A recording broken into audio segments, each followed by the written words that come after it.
أعوذ بالله من الشيطان الرجيم. بسم الله الرحمن الرحيم. وقال الذي اشتراه من مصر لامرأته أكرمي مثواه عسى أن ينفعنا أو نتخذه ولدا وكذلك مكنا ليوسف في الأرض ولنعلمه من تأويل الأحاديث والله غالب على أمره ولكن أكثر الناس لا يعلمون. ولما بلغ أشده آتيناه حكما وعلما وكذلك نجزي المحسنين.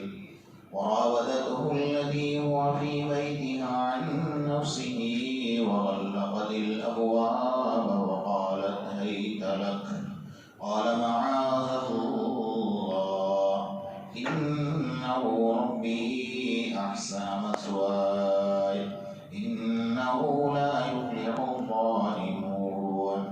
ولقد همت به وهم بها لولا أن رأى برهان ربي كذلك لنصرف عنه السوء والفحشاء إنه من عبادنا المخلصين. صدق الله مولانا العظيم.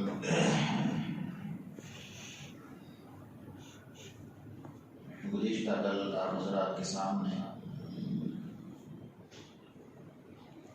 سورہ یوسف کی 22 اور 23 نمبر کی آیت پر گفتگو چل رہی تھی کہ عزیز مصر کی بیوی زلیخا نے حضرت یوسف علیہ السلام کو اپنی طرف مائل کرنے کی پوری کوشش کی. وغلقت الابواب، اور ظاہری طور پر سارے دروازوں کو بند کر لیا. وقالت هيت لك، اور حضرت یوسف علیہ السلام کو بظاہر گناہوں کی دعوت دی. قال معاذ اللہ، حضرت یوسف علیہ السلام نے سب سے پہلے اللہ تبارک و تعالیٰ کی طرف رجوع ہو کر اللہ ہی سے پناہ مانگی، اور اس کو خود کو بھی سمجھایا کہ انہ ربی احسن مثوائے،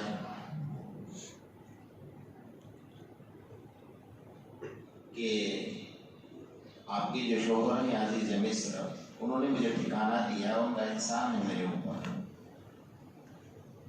جب تھوڑے دن کے احسان کو میں فراموش نہیں کر سکتا تو مجھ سے زیادہ احسان تم پر ہے اس کے، تو تمہیں فراموش نہیں کرنا چاہیے. یہاں پر ایک لفظ استعمال کیا ہے انہ ربی. رب کا لفظ صرف اور صرف اللہ تبارک و تعالیٰ کے لیے استعمال. حضرت یوسف علیہ السلام نے عزیز مصر کو رب فرمایا. ہم سب کے آقا محمد رسول اللہ صلی اللہ علیہ وسلم کی شریعت میں اور پہلے شریعتوں میں فرق ہے. شرک سے ہر شریعت میں منع کر دیا گیا تھا، روک دیا گیا تھا، لیکن شرک کے جو اسباب ہیں، ذرائع ہیں، پہلے شریعتوں میں اس سے منع نہیں کیا گیا تھا. جیسے آج کے دور میں تصویر سے منع کر دیا گیا کہ ایک شرک کا ذریعہ ہے، پہلے امتوں میں اس چیز سے منع نہیں کیا گیا تھا. دوسرا یہ مفسرین حضرات لکھتے ہیں کہ انہو کی ضمیر اللہ کی ذات کی طرف بھی ہو سکتی ہے کہ اس پروردگار عالم نے مجھے اتنا اچھا ٹھکانہ دیا، تو اس کے ساتھ میں کیسے احسان فراموشی کر سکتا ہوں. جب حضرت یوسف علیہ السلام کو مصر کے بازار میں بیچا جانے لگا، تو تفسیر قرطبی میں لکھا ہے کہ قیمتوں پر قیمتیں لگنے لگی. یہ اللہ تبارک و تعالیٰ کی ساری بنائی ہوئی تدبیر تھی. آپ شروع سے دیکھیں گے کہ گھر سے نکلے، پھر بھائیوں نے سازش کی اور جھوٹا خون لگا کر والد کے سامنے پیش کیا. اگر حضرت یعقوب علیہ السلام تحقیق کرنا چاہے تو ان کے لیے کوئی مشکل نہیں تھا مرحلہ، لیکن یہ ساری تدبیریں اللہ کی طرف سے بن رہی ہیں. یہ ساری تدبیروں کی اجزاء ہیں۔ قافلے والوں نے سوچا کہ بچہ بڑا خوبصورت ہے تو اس کی قیمت بھی اچھی آئے گی، تو مصر کے بازار میں بیچنے کا فیصلہ کیا۔ تو اللہ تبارک و تعالیٰ نے یہاں پر بھی حضرت یوسف علیہ السلام کو اب یہاں سے ترقی کا دور شروع ہو رہا ہے، کیونکہ دیکھا کہ حضرت یوسف علیہ السلام کے ساتھ کیا کیا معاملات ہوئے۔ کنویں میں رہنا پڑا، قافلے والوں کے ہاتھ پر فروخت ہونا پڑا، اور بیڑیوں کے جھوٹے بہانے سے آپ کے کپڑے اتار کر آپ کو برہنہ کر دیا گیا، اور جب کنویں کے اندر چھوڑ رہے تھے اس وقت بھی بدن سے کپڑے اتار لیے گئے تھے۔ یہ ساری مصیبتیں جھیل کر آ رہے تھے۔ اللہ تبارک و تعالیٰ نے کہا کہ اب مصیبتوں کا دور ختم ہوگا، ان مع العسر یسرا، اب تمہارے لیے اچھے دور کا وقت آ گیا ہے۔ اس لیے اللہ تعالیٰ نے ملک مصر کا جو وزیر خزانہ تھا، جس کا نام روایات کے اندر اطفیر یا اطفیر لکھا جاتا ہے، دونوں میں سے کوئی ایک نام ہے، اس وقت کا جو بادشاہ تھا اس کا نام ریان بن اسید ہے، جو قوم عمالقہ کا بادشاہ تھا۔ اس نے بعد میں چل کر حضرت یوسف علیہ السلام سے ملاقات بھی کی، اور روایات میں یہاں تک لکھا ہے کہ اس نے حضرت یوسف علیہ السلام کے ہاتھ پر کلمہ بھی پڑھا اور وہ مسلمان بھی ہو گیا، اور حضرت یوسف علیہ السلام کے زمانے میں اس کا انتقال بھی ہوا۔ بہرحال اللہ تعالیٰ نے یہ نظام بنایا کہ حضرت یوسف علیہ السلام کی جب فروخت ہونے کا وقت آیا، بازار میں قیمتیں لگنا شروع ہو گئی، تو تفسیر قرطبی میں لکھا ہے کہ قیمت کیا لگی کہ حضرت یوسف علیہ السلام اس بچے کو وہ خریدے گا جو اس کے وزن کے برابر سونا دے گا۔ پہلی قیمت یہ لگی۔ دوسری قیمت یہ لگی کہ اس بچے کو وہ خریدے گا جو ان کے وزن کے برابر مشک دے گا، اور تیسری قیمت یہ لگی کہ اس بچے کو وہ خریدے گا جو ان کے وزن کے برابر ریشم دے گا۔ اللہ کا کرنا یہ تھا کہ وزیر خزانہ بھی موجود تھا، اس نے کہا کہ یہ تینوں قیمتیں میں دینے کے لیے تیار ہوں۔ ایک ساتھ تم سونا مانگ رہے ہو، مشک مانگ رہے ہو، ریشم مانگ رہے ہو، فرما میں سونا بھی دوں گا، مشک بھی دوں گا اور ریشم بھی دوں گا۔ چنانچہ اللہ تعالیٰ نے ان کے مقدر میں لکھا تھا۔ بہرحال حضرت یوسف علیہ السلام کو اس نے خرید دیا اور اپنے گھر میں لایا، اور لانے کے بعد بیوی سے کہا کہ اولاد ولدا، ہم ان کو اپنا بیٹا بنائیں گے، ہمارے نفع کا سامان بنے گا۔ گھر میں آنے کے بعد کئی سال گزر گئے، اس کے بعد زلیخا کی نیت خراب ہو گئی، اور خراب ہونے کے بعد زلیخا نے جو ہے اس طریقے سے سازش کی اور گھر کے جتنے دروازے تھے وہ سارے دروازوں کو بند کر دیا۔ روایت میں یہاں تک آتا ہے کہ 11 دروازے تھے، 11 دروازوں کو اس نے بند کر دیا، اور ہر دروازے کے اوپر تالا لگایا۔ اب ظاہر بات ہے، آگے چل کر بات آئے گی آپ کے سامنے کہ وَاسْتَبَقَ الْبَابَ وَقَدَّتْ قَمِيصَهُ مِنْ دُبُرٍ وَأَلْفَ يَا سَكِّينَهَا لَدَى الْبَابِ۔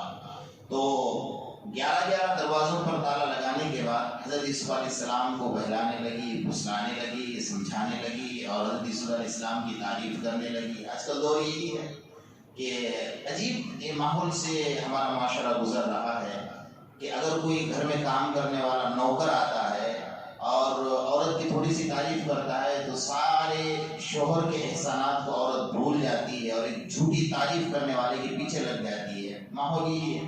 حضرت یوسف علیہ السلام نے بہت بڑا سبق سکھایا ہے۔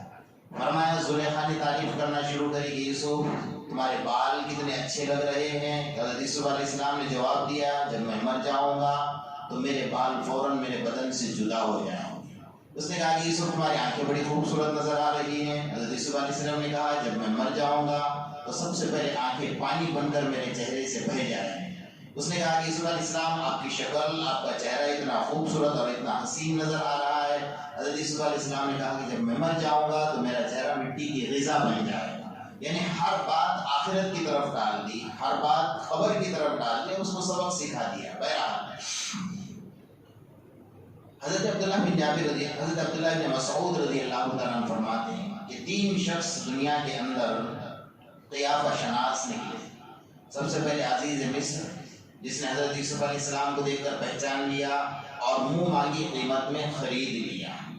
دوسرے نمبر پر حضرت شعیب علیہ السلام کی بیٹی، جس نے اپنے باپ سے حضرت موسیٰ علیہ السلام کے بارے میں یہ کہا یا ابت استاجر ان خیر من استاجرت القوی الامین، کہا ہے ابا جان ان کو خرید لو، ان کو اپنے لیے مزدوری پر رکھو۔ کہا ان یا ابت استاجر ان خیر من استاجرت القوی الامین، فرمایا اتنا یہ مزدور طاقتور بھی ہے اور اتنا امانت دار بھی ہے۔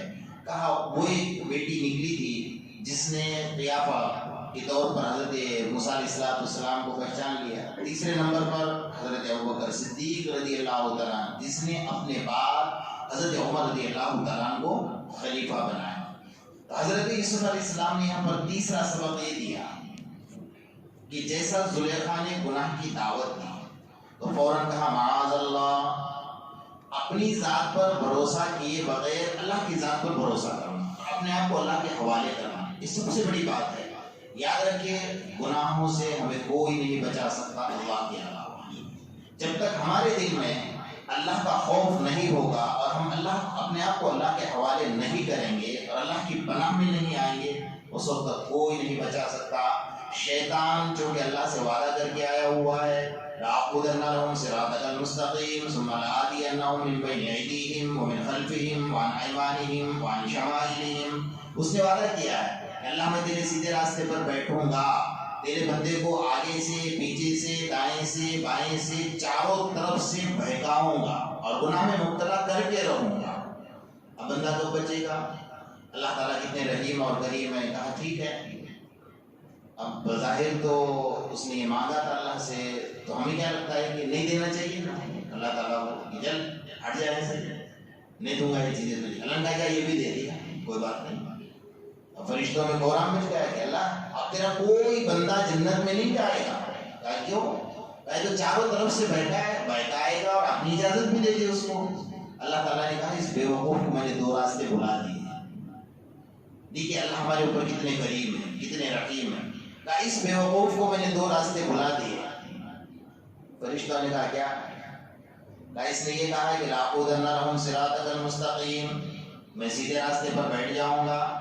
ثُمَّ لَآتِيَنَّهُم مِّن بَيْنِ أَيْدِيهِمْ وَمِنْ خَلْفِهِمْ وَعَنْ أَيْمَانِهِمْ وَعَنْ شَمَائِلِهِمْ، آگے سے آؤں گا، پیچھے سے آؤں گا، سیدھے جانب سے آؤں گا اور بائیں جانب سے آؤں گا۔ اس نے یہ نہیں کہا کہ میں اوپر سے بھی بہکاؤں گا اور نیچے سے بھی بہکاؤں گا۔ تو دو راستے تو میں نے بلا دیے اس کو۔ اور فرشتوں کے سمجھ میں نہیں آیا کہ اوپر اور نیچے کا راستہ۔ کہا ایک بندہ 80 سال تک گناہ کرے گا اور 80 سال کے بعد بھی اس کو ندامت ہوگی، شرمندگی ہوگی، توبہ لے کر میرے در میں آئے گا اور نیچے کی طرف اپنی گناہ گار پیشانی جھکائے گا، قسم میرے عزت اور جلال کی، فرمائے پیشانی اٹھنے سے پہلے آسمان سے مغفرت کا فیصلہ ہوگا۔ یہ میرا اللہ کریم ہے میرے دوست۔ اللہ کے کرم، اللہ کے رحم کو اللہ پاک ہمیں سمجھنے کی توفیق عطا فرمائے۔ حضرت یوسف علیہ السلام نے کہا معاذ اللہ، یہ اللہ والوں کا طریقہ ہے کہ اپنے آپ کو اللہ کے حوالے کرتے۔ ایسے وقت میں ایک اللہ والے تھے، مجھے اس وقت میں عجیب ان کی بات یاد آ رہی ہے۔ وہ جس گلی سے گزرتے تھے ان کے بدن سے ایسی خوشبو مہکتی تھی کہ لوگوں نے آج تک ایسی خوشبو کبھی نہیں سنی تھی۔ جہاں گزرتے تھے بدن سے خوشبو آیا، لوگ پوچھتے تھے کوئی جواب نہیں دیتے تھے۔ ان کا نام پڑا تھا حضرت خواجہ مشکی رحمۃ اللہ علیہ، یعنی مشک سے تعبیر کیا کرتے ہیں، ان کا نام تو کچھ اور تھا لیکن یہ نام پڑ گیا خواجہ مشکی رحمۃ اللہ علیہ۔ ہوا کیا، ایک طالب علم تھے، مدرسے میں پڑھتے تھے اور خارجی اوقات میں جب مدرسے کی چھٹی ہوتی تھی تو ایک دکان میں مزدوری کرتے تھے۔ تو ایک عورت آئی، بوڑھی عورت، اور دکان سے سامان خریدنے کے بعد اس نے کہا وہ دکان والے سے کہ میرے پاس پیسہ نہیں، اس بچے کو میرے ساتھ بھیجو، میرے گھر لے جاؤں گی اور میں پیسہ دے دوں گی۔ چنانچہ وہ چلے گئے اس کے ساتھ۔ اب جب گھر گئے تو گھر جانے کے بعد اس گھر کے اندر ایک نوجوان لڑکی تھی، ماں بوڑھی تھی، ماں نے اٹھا کر پیسہ اس بچے کو دے دیا۔ اس نوجوان لڑکی نے جب ان کو دیکھا تو ان کے اوپر فریفتہ ہو گئی اور گھر کے دروازے بند کر دیے اور ماں کو بھی گھر کے دروازے کے اندر بند کر دیا ایک روم میں، اور اس نے گناہ کا اظہار کر دیا۔ اللہ میں کہاں آ گیا، میں مدرسے میں پڑھنے والا بچہ، میں کہاں پھنس گیا؟ اللہ میرے والد میرے سر پر، میرے والد کا سایہ میرے سر پر نہیں ہے، میری ماں اکیلی ہے، مجھے 2 گھنٹے کا وقت ملتا ہے دوپہر میں مزدوری کر لیتا ہوں اور شام میں جب گھر جاتا ہوں تو میری ماں کے لیے کچھ کھانا لے کر جاتا۔ اللہ میں کہاں پھنس گیا؟ تو بڑا دل میں ایک عجیب سا، لیکن بچنے کا کوئی راستہ ہی نظر نہیں آتا۔ اسے چاروں طرف سے دروازے بند کر لیے، ماں کو ایک گھر کے دروازے میں بند کر لیا۔ گناہوں کی دعوت دیتی ہوں. اب سمجھ میں نہیں آ رہا تھا کیا کروں. اللہ نے دماغ میں ایک راستہ ڈالا تھا. ٹھیک ہے میں تجھ سے تیری جو خواہش ہے تیری جو مراد ہے میں پوری کروں گا. مجھے کچھ وقت دے. اور مجھے استنجا کی حاجت ہو گئی, مجھے استنجا کے لیے جانے تھے. تو اس نے کہا چلو یہ روم کے اندر میرا ٹوائلٹ ہے یہاں چلے جاؤ. گئے اور جانے کے بعد انہوں نے استنجا کیا, اور استنجا کرنے کے بعد جو غلاظت نکلی تھی وہ سارے بدن پر لگا تھا, خود کے بدن پر. اپنا چہرہ چھوڑ کر پورے بدن پر غلاظت لگا, پورے بدن پر گندگی لگا.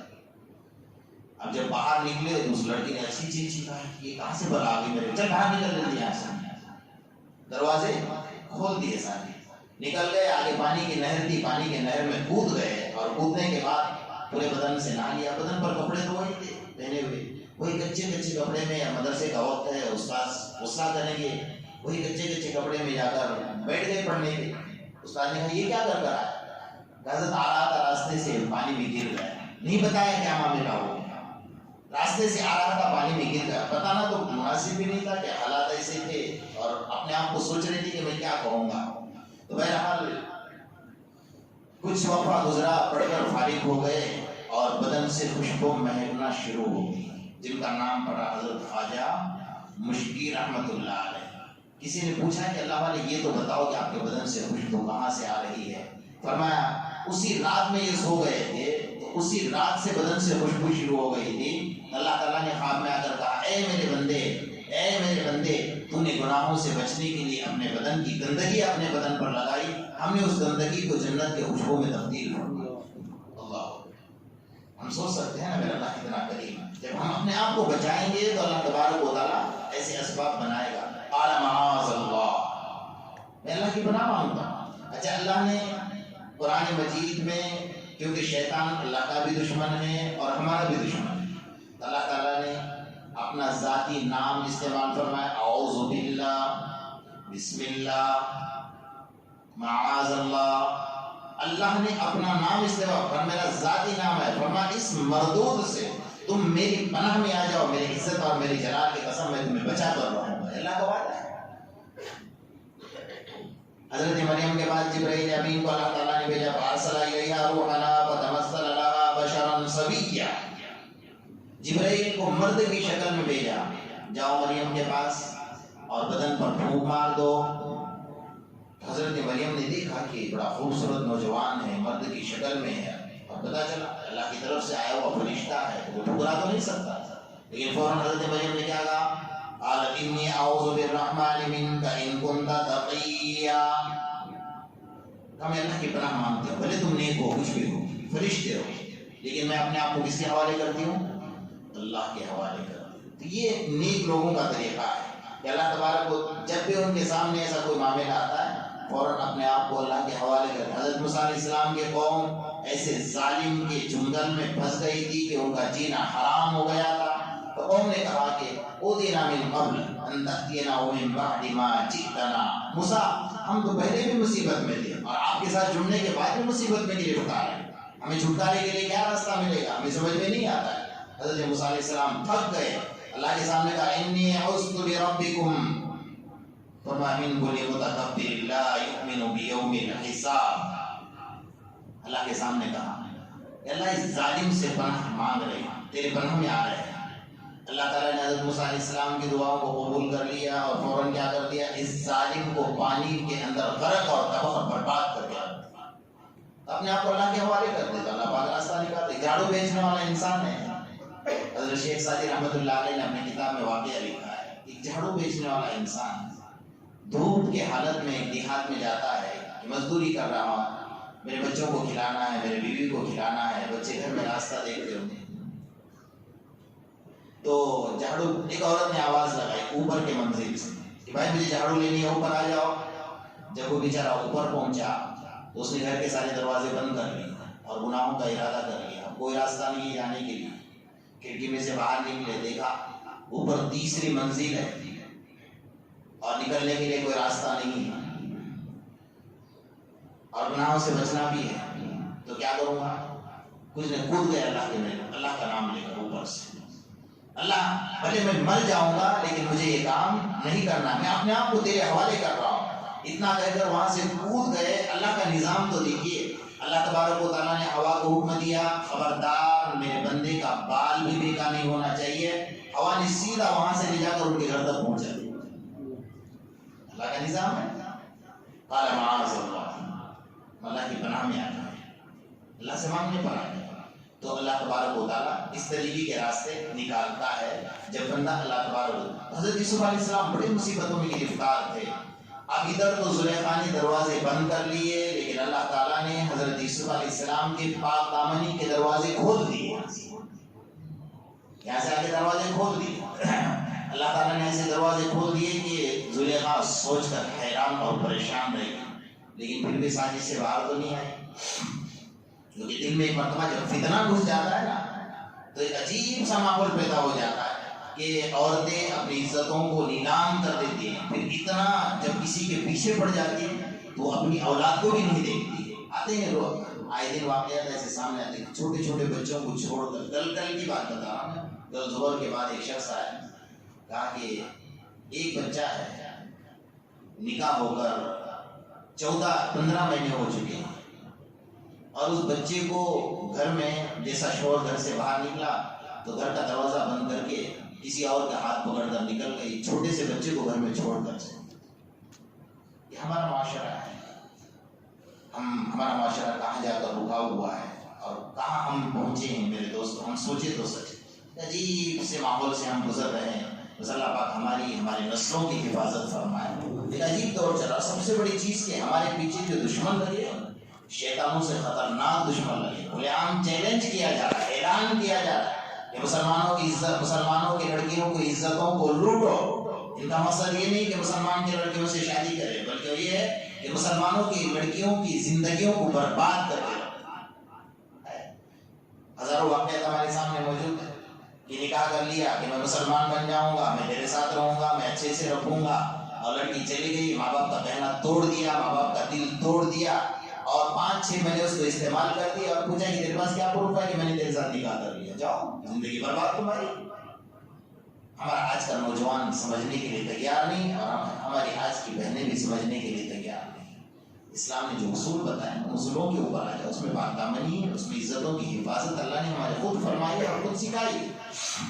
اس لیے میرے دوستوں ایسے ہزاروں واقعات ہمارے سامنے موجود ہیں قرآن اور حدیث کے اندر. تو اللہ تعالیٰ جب بھی کوئی بندہ اس طریقے سے ہوتا ہے تو وہ فوراً اللہ کے. حضرت نوح علیہ السلام کے بارے میں قرآن ذکر کر رہا ہے کہ حضرت نوح علیہ السلام کی کشتی جب نکلی تو حضرت نوح علیہ السلام کے بیٹے نے کہا کہ میں تو چلا جاؤں گا، نافرمان تھا بیٹا، میں تو پہاڑی کے اوپر چڑھ جاؤں گا. اللہ تعالیٰ نے کہا کہ میرا عذاب پہاڑی سے شروع ہو جائے گا. جب زمین میرے تابع ہے، آسمان میرے تابع ہے، پہاڑ میرے تابع ہے، تو پانی کا عذاب آئے گا تو زمین سے پانی نہیں نکلے گا بلکہ پہاڑ سے نکلے گا. حضرت نوح علیہ السلام نے اللہ سے کہا قال رب ان ابنی من اہلی، اللہ ہی میرا بیٹا ہے، میرے بیٹے کو تو بچا لے. اللہ نے کہا یا نوح انہ لیس من اہلک، خبردار آج کے بعد بیٹے کے بارے میں مجھ سے سوال مت کرنا، یہ تیرے اہل سے نہیں ہے. انہ عمل غیر صالح. فرمائے انبیاء کی نسل ایمان پر اور اچھے اعمال پر چلتی ہے، اس کے پاس اچھے عمل نہیں. انہ عمل غیر صالح، نیک نہیں ہے تو تمہاری اولاد نہیں ہے. حضرت نوح علیہ السلام نے دیکھا کہ اللہ میرا غصہ ہو گیا کہ میں نے اللہ سے ایسا سوال کر دیا، تو فوراً اللہ تعالیٰ کے سامنے کیا کہا اعوذ بک ان اسألک ما لیس لی بہ علم. کہ اللہ میں پناہ مانگتا ہوں جس چیز کا مجھے علم نہیں، آج کے بعد میں ایسا سوال آپ سے نہیں کروں گا. تو ہم اللہ کی پناہ میں آ جائیں. ایسے معاملات کچھ بھی بنے ہم فوراً اللہ تبارک و تعالیٰ کی طرف رجوع ہو جائے. اللہ کے غضب سے، اللہ کے جلال سے پناہ مانگ کے اللہ تعالیٰ اپنے غضب اور جلال سے ہماری ہمارے معاشرے کی مکمل حفاظت کریں.